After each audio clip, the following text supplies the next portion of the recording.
बोलिए वृंदावन बिहारी लाल की जय। इसलिए भगवान ने विभिन्न रूप बना लिए और महर्षि वेद व्यास ने विभिन्न कथाएं लिख दी। सब कथाओं को सुनते रहिए और जिस रूप के प्रति मन ज़्यादा आकर्षित और समर्पित हो जाए उसी को इष्ट बना लीजिए और पूजन सबका करते रहिए, आपका कल्याण हो जाएगा। यहाँ से हमने कथा छोड़ी थी, आज यहीं से शुरू कर रहे हैं।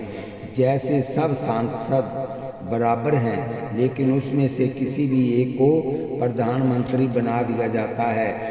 जो प्रधानमंत्री बन गया सभी उसका आदर करते हैं।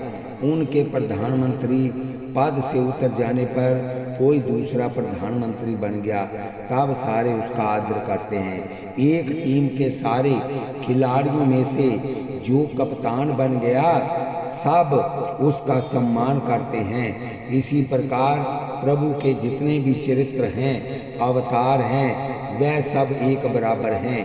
कभी सृष्टि राम से प्रारंभ हो जाती है, कभी कृष्ण से, कभी विष्णु से, कभी शंकर से और कभी भगवती दुर्गा से, कभी गणपति से और कभी सूर्य नारायण से। इस प्रकार भिन्न भिन्न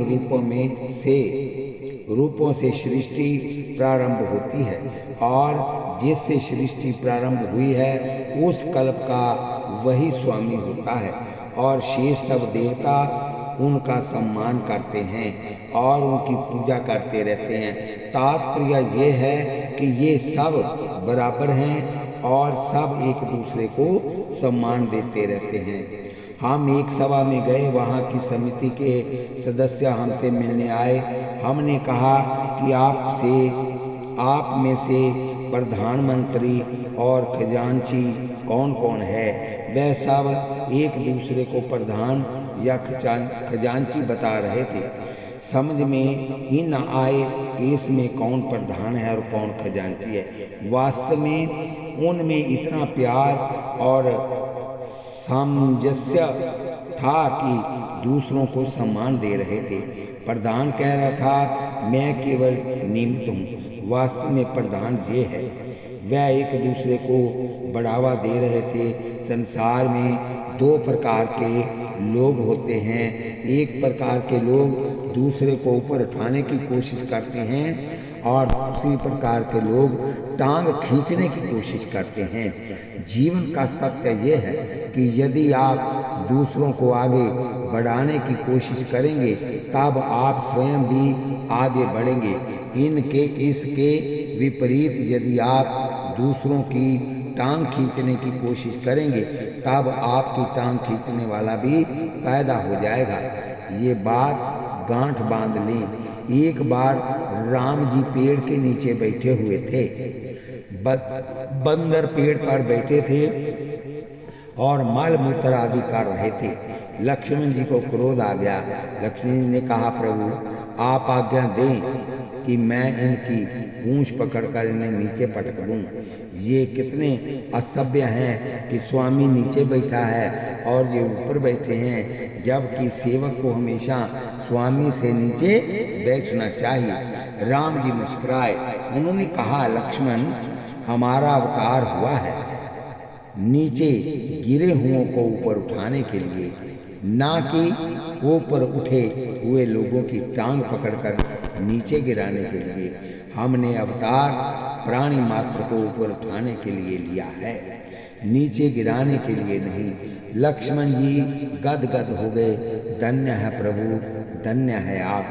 जब रावण को मारकर राम अयोध्या वापस आए तब राम जी ने वशिष्ठ जी को प्रणाम किया, लेकिन वानर राम जी को छोड़कर और किसी को जानते नहीं थे और उन्होंने वशिष्ठ जी को प्रणाम नहीं किया। वशिष्ठ जी को ठेस लगी कि ये कैसे असभ्य वानर है। इन्हें राम जी ने अपनी सेना में रखा है। इनका स्वामी हमें प्रणाम कर रहा है और सेवक डंडे की तरह खड़े हैं। राम जी समझ गए कि इन वानरों की असभ्यता से गुरुदेव को पीड़ा हो रही है। वह बिगड़ी को बनाने वाले हैं। गोस्वामी जी इस प्रसंग का वर्णन कुछ इस प्रकार किया है। पुनि रघुपति सब सखा बुलाए, मुनि पद लागो सकल सिखाए। राम जी ने समझाया, ये गुरुदेव हैं, इन्हें ऐसे प्रणाम करते हैं। गुरु वशिष्ठ कुल पूज्य हमारे, इनकी कृपा दनुज रन मारे। ये हमारे गुरुदेव हैं, इनकी कृपा से ही हमने रण में राक्षसों को मारा है, इसलिए इन्हें प्रणाम करो। जैसे आप छोटे बच्चों को सिखाते हैं, स्वयं की माथा टेक कर दिखाते हैं कि ऐसे प्रणाम करें, वैसे ही राम जी वानरों को प्रणाम करना सिखा रहे थे। जैसे राम जी ने किया, वैसे ही औपचारिक तौर पर वानरों ने भी कर दिया। वशिष्ठ जी समझ गए कि राम जी के कहने पर ये औपचारिकता निभा रहे हैं, ये आशीर्वाद के पात्र नहीं हैं, इनमें कोई श्रद्धा या विश्वास नहीं है। तब राम जी ने हाथ जोड़कर कहा, ये सब सखा सुनहु मुनि मेरे, भय समर सागर कह बेरे। गुरुदेव जी, ये सब मेरे मित्र हैं, अर्थात ये मेरे सेवक हैं, ये मेरे सखा हैं। ये संग्राम रूपी समुद्र में मेरे लिए बेड़े जहाज के समान हुए हैं। श्री राम जी ने आगे कहा, ये सब सखा सुनहु मुनि मेरे, भय समर सागर कह बेरे। मम हित लागी जन्म इन तारे, भरतुँ ते मोहि अधिक प्यारे। इन्होंने मेरे लिए अपना जीवन समर्पित कर दिया। गुरुदेव, ये मुझे भरत से भी ज़्यादा प्यारे हैं। जब राम ने कहा कि ये मुझे भरत से भी ज़्यादा प्यारे हैं, तब वशिष्ठ जी की आंखों से आंसू निकल पड़े और कहा, धन्य हो राम, आप कितने दयालु हैं, आप कितने कृपामय हैं। इसी प्रकार आपने समीप आने वाले व्यक्तियों को हमें ऊपर उठाने की कोशिश करनी चाहिए। ये प्रयत्न में हम स्वयं भी ऊपर उठ जाएंगे। बोलिए वृंदावन बिहारी लाल की जय। दो रेखाओं में से एक बड़ी है और एक छोटी है, उनको बराबर करने के दो ही तरीके हैं। जहाँ बड़ी को काट दें, जहाँ छोटी को बड़ी कर दें। काटना अच्छा है, जहाँ बढ़ाना अच्छा है। दूसरे की टांग खींचकर नीचे गिराना अच्छा है, जहाँ स्वयं पुरुषार्थ और भजन करके ऊपर उठना अच्छा है। ये दो सिद्धांत है, इनको समझने का प्रयत्न करना चाहिए। हम किसी की टांग नहीं खींचेंगे, स्वयं पुरुषार्थ करके ऊपर उठने का प्रयास करेंगे। यही जीवन का लक्ष्य है। भगवान राम ने भी, सीता जी ने भी, भगवान कृष्ण ने भी, गोपियों ने भी और नंद बाबा ने भी माँ भगवती की आराधना की है। श्री राम एक आदर्श चरित्र हैं। भगवान राम का चरित्र आदर्श चरित्र है। महाराज दशरथ के घर में राम प्रकट हुए और उनके आंगन में खेलते बड़े अच्छे लगते थे। ठुमक चलत रामचंद्र, बाजत पैजनिया, किल किलाए चलत दाए, घेरत भूमि लटपटाए, धाय मात गोद लेत दशरथ की रनिया, ठुमक चलत रामचंद्र, भाजत पैजनिया। अभी रामचरित्र श्रवण करें। भगवान राम सुबह उठकर माता पिता को प्रणाम करते थे। गोस्वामी जी ने कहा, प्रात काल उठ कै रघुनाथा, मात पिता गुरु नावई माथा। ये चौपाई अपने जीवन में उतार लें, आपका जीवन बढ़िया बन जाएगा। अपने से बड़ों के चरणों में प्रातः काल उठकर सदैव प्रणाम करें। नियम बनाकर देखें कि जीवन कैसा बनता है। सुबह उठकर बहू सास के चरण छूकर प्रणाम करे, बहू के सिर पर हाथ रखकर सास आशीर्वाद दे, सौभाग्यवती पुत्रवती भव, देखो घर स्वर्ग बनता है या नहीं। प्रातःकाल उठकर पुत्र पिता को प्रणाम करे, पिता यदि कटु वचन कह दे तब भी पुत्र जवाब न दे। स्कूल में यदि अध्यापक किसी निर्दोष बच्चे को डांट भी दे तब क्या बच्चा जवाब देता है? अध्यापक के मारने पर क्या बच्चा स्कूल छोड़ देता है? बोलना छोड़ना है, क्योंकि वह बच्चा समझ रहा है कि अध्यापक मुझे कुछ सिखाने के लिए, लायक बनाने के लिए ऐसा कर रहा है। यदि पुत्र भी ये मान ले कि पिता मेरे हित के लिए ही कह रहे हैं, उनकी डांट में भी प्यार छुपा हुआ है, और पिता के डांटने पर भी यदि पुत्र जवाब ना दे और सदैव हाथ जोड़कर पिता की आज्ञा का पालन करे, तब पिता का रोम रोम उसे आशीर्वाद देगा कि हे भगवान, हे परमात्मा, बेटे का दुख मुझे दे देना और मेरा सुख बेटे को दे देना। मेरा बेटा सुखी रहे, ये मेरी आज्ञा का कभी उल्लंघन नहीं करता, सदैव मुझे प्रणाम करता है, सदा रात को मेरे पैर धोकर ही सोता है। यदि बहू रात को सास के पैर दबाकर सोए तब पत्थर हृदय सास भी पिघल ही जाएगी। लाखों में से कोई एक ही होगी जो न पिघले। ककई को पिघला दिया सीता ने। महाराज दशरथ कैकेयी के सामने इतने रोए थे, उन्होंने चरण पकड़कर प्रार्थना की थी कि राम को वनवास ना बनाए। कैसे तड़फ कर महाराजा दशरथ ने प्राण दिए, लेकिन कैकेयी नहीं पिघली। लेकिन सीता ने जब चित्रकूट में सेवा की, उस समय कैकेयी ने कैसे रो रो कर सीता को आशीर्वाद दिया। रामायण पढ़ा कीजिए, गीता पढ़ा कीजिए, लेकिन आपके पास समय ही नहीं। आप केवल टीवी देखेंगे, उपन्यास पढ़ेंगे या अखबार पढ़ेंगे। आपके विचार में रामायण और गीता केवल बूढ़े लोगों के लिए है, आप काम की नहीं है। आपने ऐसा मान लिया है, ये बिल्कुल गलत है। रामायण और गीता पढ़िए या सुनिए।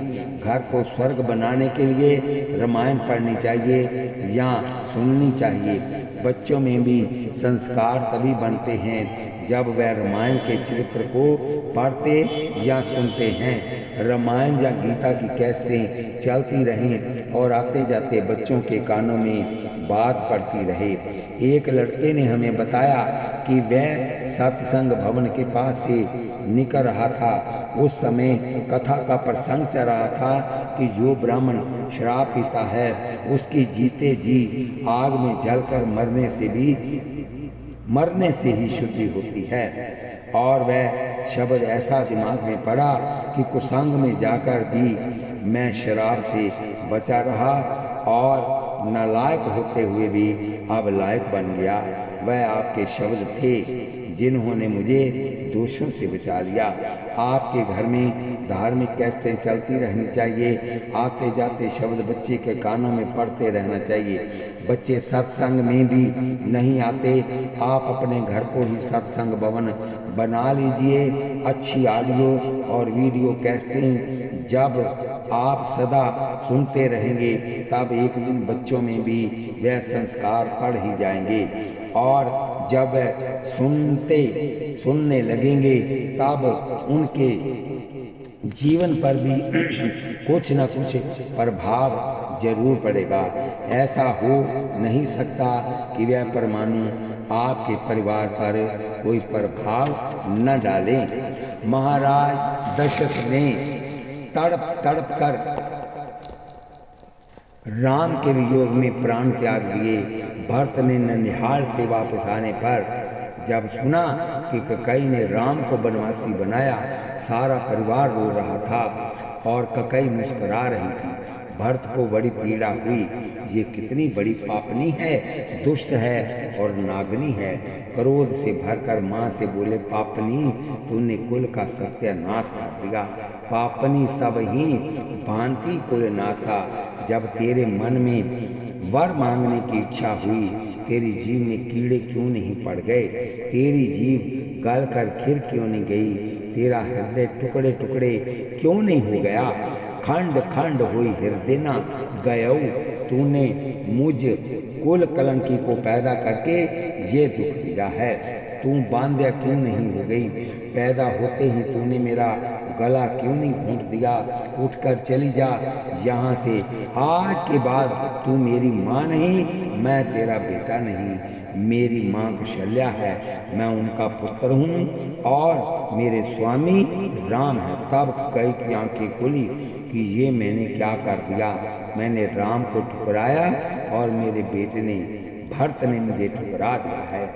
याद रखना कि यदि आप ईश्वर को ठुकराओगे, उन्हें भूलेंगे, तो आपके बच्चे भी आपको भूल जाएंगे। और यदि आप ईश्वर को याद रखें, तब बच्चों को तो छोड़िए, सारा संसार आपकी सेवा के लिए तैयार खड़ा है। एक माता जी हरिद्वार में बहुत भजन करती थी। उनकी कुछ चेलियां बन गई। वृद्धा होने के पर वह एक बार बहुत बीमार हो गई। उन्हें कफ बनने लगा। बार बार खांसी आने पर वह सिर उठाकर पीकदानी में थूकती थी। चेलियां सामने खड़ी थी। वह बोली, माँ जी, आप हमारे हाथ पर थूक दिया करें, हम पीकदानी में डाल देंगी। बार बार उठने से आपको परेशानी हो रही है। किसी ने कहा कि भजन करने का परिणाम है कि इतने सेवा करने वाले शिष्यगण सदैव तत्पर खड़े हैं, और यदि ये भजन नहीं करती तब घर वाले भी छोड़ देते। एक संत को उसके चेले पंचामृत से नहला रहे थे। भगवान शंकर और शालिग्राम को पंचामृत से स्नान कराया जाता है। उसी प्रकार पंचामृत से शिष्य अपने गुरु को नहला रहे थे। किसी ने कहा कि यदि ये बेटों की सेवा करते रहते, तब बेटे बुढ़ापे में पानी भी नहीं देते। और भगवत भजन का ये फल है कि शिष्यगण ने पंचामृत से नहलाकर उस जल को अमृत समान मानकर पी रहे हैं। आप बेटों के लिए जो करते हैं उसे वह अपने पर किया कोई एहसान नहीं मानते। वह समझते हैं कि यदि ये उनका कर्तव्य है कि हमारे लिए कमाकर रख जाएं, हमारे लिए कार खरीदें, हमारे लिए कोठी बना दें। लेकिन यदि गरीबों की सेवा करोगे, भगवान की पूजा करोगे, तब वह तुम्हें प्यार करेंगे और तुम्हारे प्रति समर्पित हो जाएंगे। गरीब सदा याद रखता है कि इन्होंने हमारे साथ इतना किया। इस बात को सदैव याद रखना। इसलिए ईश्वर के बनो, समाज के बनो। परिवार की तो सारी दुनिया बनी बैठी है, परिवार के लिए भी कुछ कर दो। ऐसा नहीं कि वे भूखे मरें, लेकिन समाज को भी अपना माने। आजकल हर व्यक्ति अपने बच्चों को अंग्रेजी स्कूलों में पढ़ा रहा है, ज़्यादा से ज़्यादा खर्च कर रहा है, क्योंकि वहाँ की पढ़ाई बढ़िया है। आप इतने संपन्न लोग हैं, कोई एक बढ़िया स्कूल कॉलेज खुलवाइए, उनका सत्र इतना बढ़िया बनाइए, वहाँ इतने अच्छे अध्यापक नियुक्त कीजिए जो हिंदी, अंग्रेजी और भारतीय संस्कृति बढ़िया ढंग से पढ़ा सकें। तब लोग अंग्रेजी स्कूलों में ना भेजकर आपके स्कूलों में भेजेंगे और ज़्यादा से ज़्यादा डोनेशन देंगे और आपकी ज़्यादा से ज़्यादा उन्नति होगी। आपके देश और धर्म की उन्नति होगी। आप नोट बटोर कर बैंक में डालते जा रहे हैं, अपने बेटों के लिए रखते जा रहे हैं, समाज बिखर रहा है। इसकी आपको कोई चिंता ही नहीं। जब समाज ही नहीं रहेगा तब आप कहाँ रहेंगे? समाज की बर्बादी आपकी बर्बादी है। स्वयं को संभालने के लिए समाज को भी संभालना पड़ेगा। बुरा चाहने वालों का भी हित चाहो।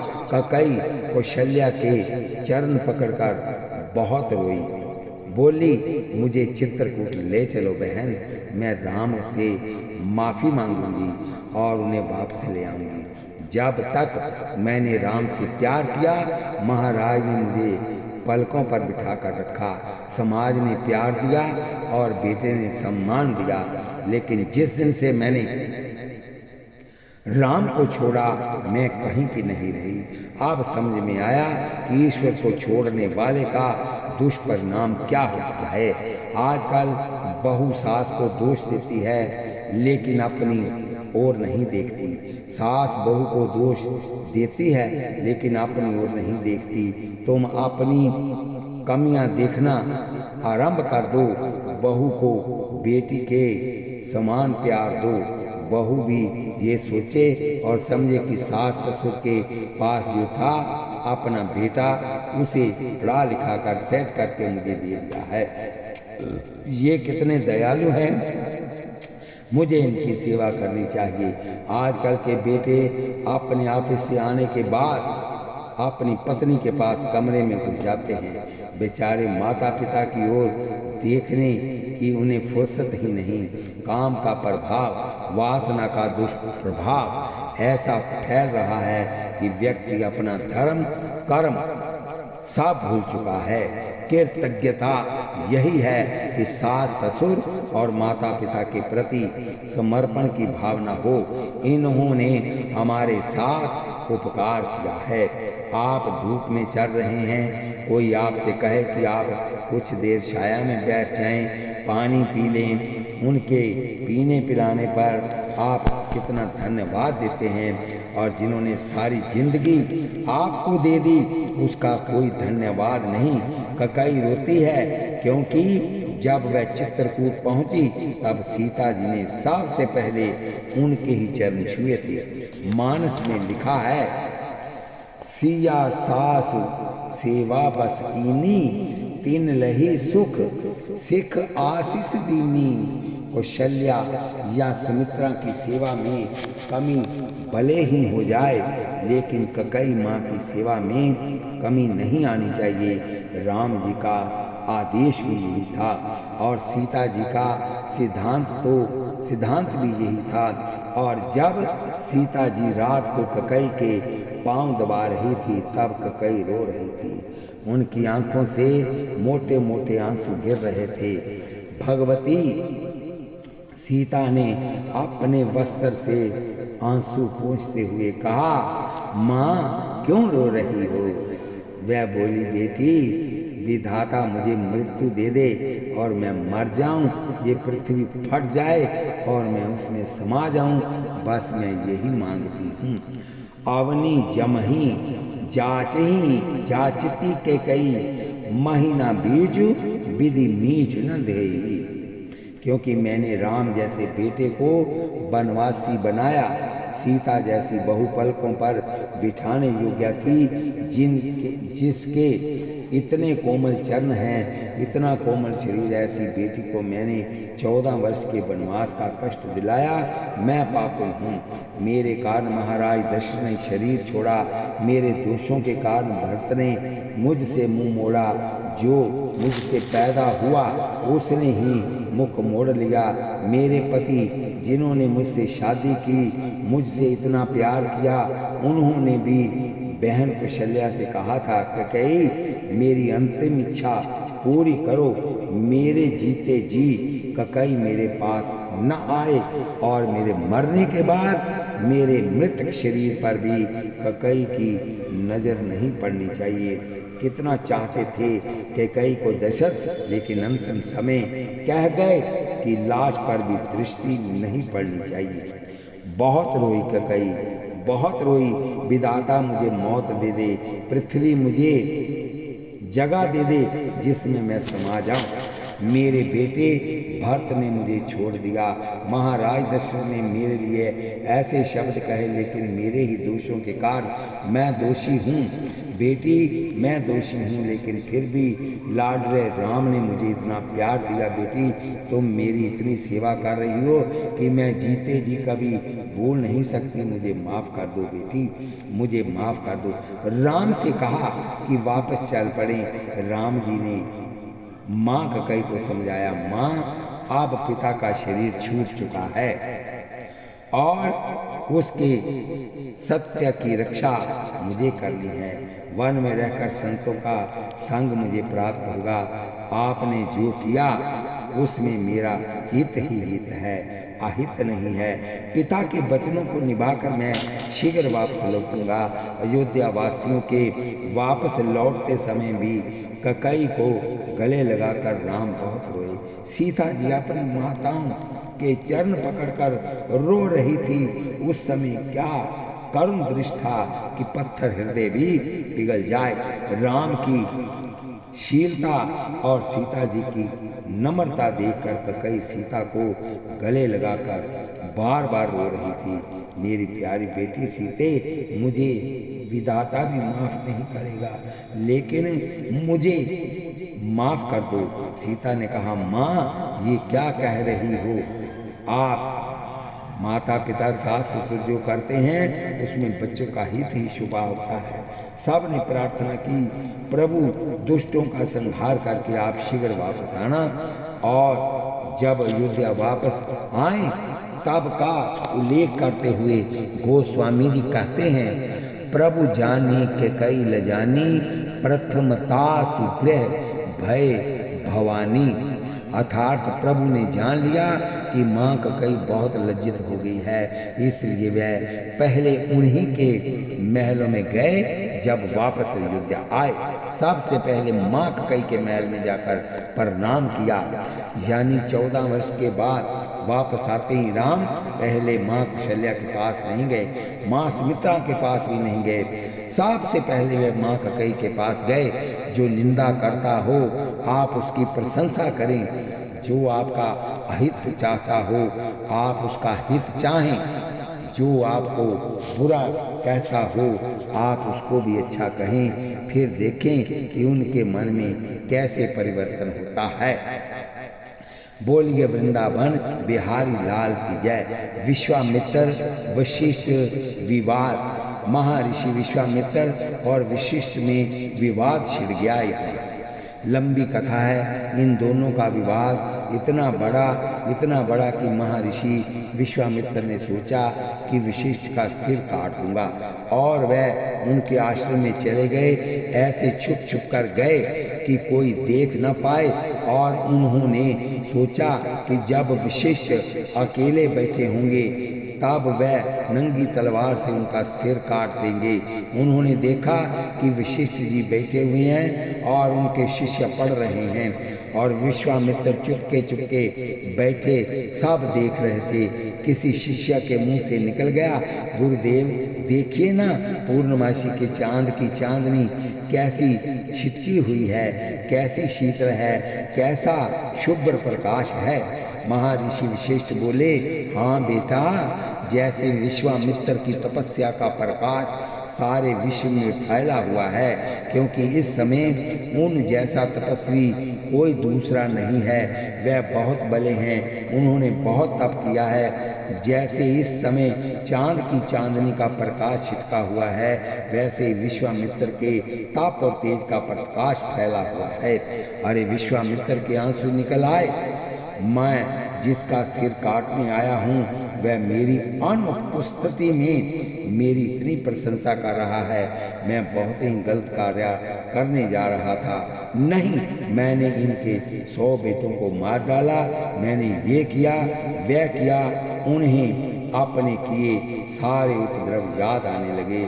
लेकिन उसके बाद भी वशिष्ठ जी मेरे प्रति ये भावना है। उन्होंने तलवार फेंकी और जाकर चरणों में गिर के क्षमा करो, क्षमा। महर्षि वशिष्ठ ने कहा, राज ऋषि जी आओ पधारो। पहले राज ऋषि थे, फिर ब्रह्म ऋषि बन गए। उसके बाद दोनों का इतना प्यार हुआ कि दोनों एक ही कुल में सम्मिलित हुए। भगवान राम दोनों का बहुत ही सम्मान करते थे। वह दोनों को ही अपना गुरु मानते थे। आपस में सामंजस्य हो गया था।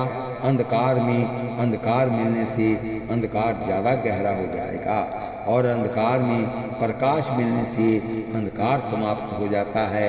एक को क्रोध आया, दूसरे को भी क्रोध आ गया, मिलकर दोनों का क्रोध दोगुना हो जाएगा। कबीर दास जी का दोहा है, एक ने सुनी और दूसरे मानी, कहे कबीर दोनों ब्रह्म ज्ञानी। एक ने कही और दूसरे ने मानी, कहे कबीर दोनों, एक ने कही दूसरे ने न मानी, कहे कबीर दोनों अज्ञानी। आप सामंजस्य स्थापित करने की कोशिश कीजिए। मोहल्ले में, समाज में, परिवार में, देश और राष्ट्र में हमारा आपका कुछ कर्तव्य है। प्रभु राम ने यही किया जब राम जी ने अंगद को रावण के पास भेजा। जाने से पहले अंगद ने पूछा, प्रभु रावण से क्या कहना है? राम जी ने कहा, अंगद तुम बुद्धिमान हो, ज्यादा मुझसे क्या कहूँ, ज़्यादा तुमसे क्या कहूँ, बस ऐसा कार्य करना हमारा काम भी हो जाए और रावण का भी भला हो जाए, शत्रु का भी भला देखना ये राम का स्वभाव है। रामायण पढ़िए, सुनिए और जीवन में उतारने की कोशिश कीजिए। बोलिए वृंदावन बिहारी लाल की जय। एक पंडित जी बहुत अच्छी कथा कर रहे थे, बहुत से लोग उसे सुन रहे थे। उन्होंने एक दिन बताया कि कल आपको भरत चरित्र सुनाएंगे। एक सेठ जी ने आकर विनती की कि कल भरत चरित्र ना सुनाकर कुछ और सुना दीजिए। क्यों? बोले क्योंकि मुझे भरत चरित्र बहुत प्यारा लगता है और मैं उसे सुनना चाहता हूँ। कल मुझे किसी अवश्य काम से जाना है, आप कल किसी दूसरे विषय पर चर्चा कर लेना। पंडित जी ने पूछा, कहाँ जाना है? सेठ जी बोले, कल मेरी पेशी है, क्योंकि छोटा भाई नाली निकालने के लिए